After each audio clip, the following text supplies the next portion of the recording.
नमस्कार विद्यार्थियों, मैं doctor Chhotelal Gupta, assistant professor Hindi विभाग Jamnilal college Hajipur JLC audio video class में आप सबका स्वागत करता हूं। विद्यार्थियों, आज मैं बीए पार्ट 2 के अंतर्गत हिंदी साहित्य के इतिहास लेखन के विकास के विभिन्न चरणों पर प्रकाश डालूंगा। यह बीए पार्ट 2 के साथ साथ यूजीसी नेट, पीजीटी, टीजीटी के लिए भी बहुत उपयोगी है। हिंदी साहित्य के इतिहास पर अगर समुचित परिप्रेक्ष्य में विचार किया जाए तो स्पष्ट होता है कि हिंदी साहित्य का इतिहास अत्यंत प्राचीन एवं विस्तृत है। सुप्रसिद्ध भाषा वैज्ञानिक डॉक्टर हरदेव बाहरी के अनुसार हिंदी साहित्य का इतिहास वैदिक काल से आरंभ होता है, लेकिन इस भाषा का दुर्भाग्य रहा है कि युग युग में इसका नाम परिवर्तित होता रहा है।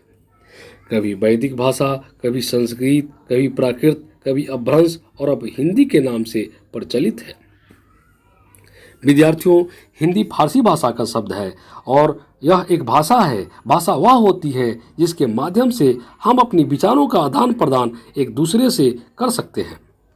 साहित्य शब्द का निर्माण साहित्य जो रिया से हुआ है, यानी जहाँ पर सभी के हित की बात हो, सबको साथ लेकर चलने की बात हो, उसे साहित्य कहा जाता है। साहित्य क्या है, इसके बारे में अलग अलग विद्वानों एवं विचारकों के अलग अलग मत है। आचार्य रामचंद्र शुक्ल के अनुसार किसी भी देश का साहित्य वहाँ के जनता के चित्तवृत्तियों का संचित प्रतिबिंब होता है। महावीर प्रसाद द्विवेदी के अनुसार ज्ञान भंडार के संचित कोश को साहित्य कहा जाता है।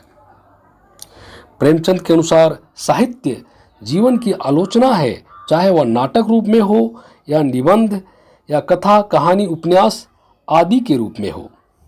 सुदामा पांडे धूमिल कहते हैं, कविता शब्दों के अदालत में खड़े बेकसूर आदमी की हल्फनामा है।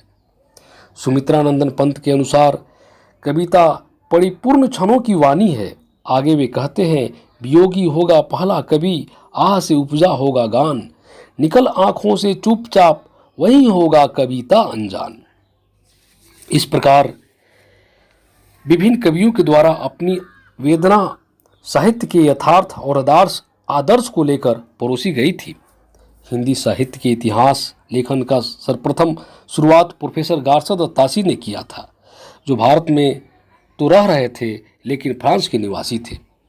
उनकी पुस्तक इस्तावर द लॉ लिटरेचर ए हिंदुस्तानी का प्रथम भाग 1839 में तथा दूसरा भाग 1847 में फ्रेंच भाषा में प्रकाशित हुआ, लेकिन इसका उर्दू अनुवाद मौलवी कैरमुद्दीन ने किया तथा हिंदी में प्रोफेसर लक्ष्मी सागर ने किया। इसकी प्रमुख 2 कवियाँ निकल कर आती है।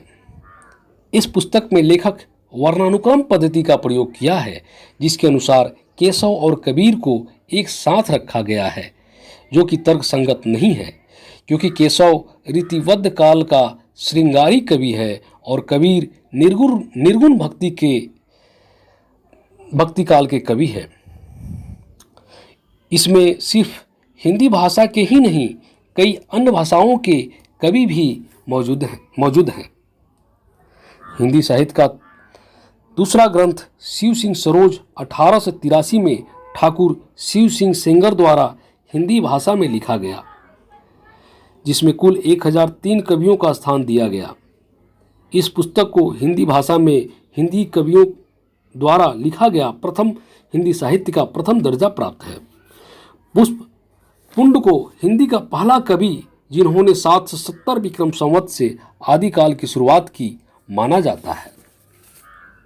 हिंदी साहित्य का तीसरा इतिहास the modern vernacular literature of Hindustan 1889 में जॉर्ज अब्राहम ग्रियर्सन ने अंग्रेजी भाषा में लिखा, जिसका हिंदी अनुवाद किशोरीलाल गुप्त ने किया, जिसमें केवल हिंदी कवियों को ही स्थान दिया गया है, जिसमें कालक्रम और जन्म मृत्यु को आधार मानकर अध्ययन किया गया है। इस पुस्तक में पूरे हिंदी साहित्य को 12 काल खंडों में बांटकर अध्ययन किया गया है, जिसमें 11 मूल खंड हैं तथा एक विविध खंड के नाम से जाना जाता है। इस ग्रंथ में आदिकाल को चारण काल और भक्ति काल को स्वर्ण काल कहा जाता है। तुलसीदास द्वारा रचित रामचरितमानस की अलग अलग 126 प्रतियां रामचरितमानस के नाम से लिखकर आम जनता तक पहुंचाई गई। इन्होंने तुलसी का वैज्ञानिक अध्ययन का ग्रंथ भी लिखा, जिसका वाचन ऑस्ट्रेलिया के वियना शहर में हुआ था। इतिहास लेखन का चौथा ग्रंथ मिस्र बंधु विनोद था, जिसके लेखक मिस्र बंधु थे। ये 3 भाई श्याम बिहारी मिश्र, सुखदेव बिहारी मिश्र एवं गणेश बिहारी मिश्र लखनऊ के निवासी थे। इस ग्रंथ में उन्होंने 8000 कवियों का संकलन कुल 8 काल खंडों में किया था। इन्होंने हिंदी नवरत्न के नाम से एक ग्रंथ 1910 ईस्वी में लिखा, जिसमें चंद्रवरदाई, तुलसी, सूर, कबीर, देव, बिहारी, केशव, भारतेंदु, मतीराम और भूषण प्रमुख थे। हिंदी साहित्य का 5वां ग्रंथ हिंदी साहित्य के इतिहास नाम से रामचंद्र शुक्ल ने 1929 में लिखा। शुक्ल जी को ही सुव्यवस्थित एवं प्रमाणिक इतिहास लिखने का श्रेय दिया जाता है।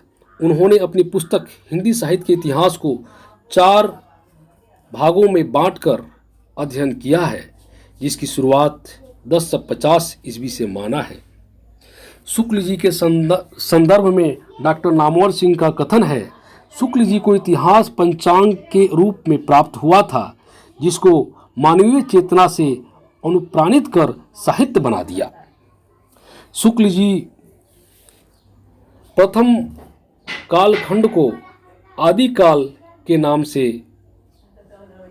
से जाना जाता है, जिसकी समय सीमा 1050 से 1375 है। दूसरे कालखंड को भक्ति काल के नाम से जाना जाता है, जिसकी समय सीमा 1375 से 1700 ईस्वी है। तीसरा कालखंड रीति काल के नाम से जाना जाता है, जिसकी समय सीमा 17 ईस्वी से लेकर 1900 ईस्वी माना जाता है। और चौथा कालखंड आधुनिक काल, जिसकी समय सीमा 1900 ईस्वी से लेकर अब तक माना जाता है। भक्ति काल को भी इन्होंने 2 वर्गों में बांटकर अध्ययन किया है, निर्गुण भक्ति काल और सगुण भक्ति काल। वहीं रीति काल को भी 3 वर्गों में बांटकर इसका अध्ययन किया गया है, रीतिबद्ध कवि, रीति मुक्त कवि और रीति सिद्ध कवि। विद्यार्थियों, अब अगले क्लास में आदिकाल के बारे में चर्चा करूंगा। अगर आप लोगों को यह वीडियो पसंद आता है तो लाइक और सब्सक्राइब करें। धन्यवाद।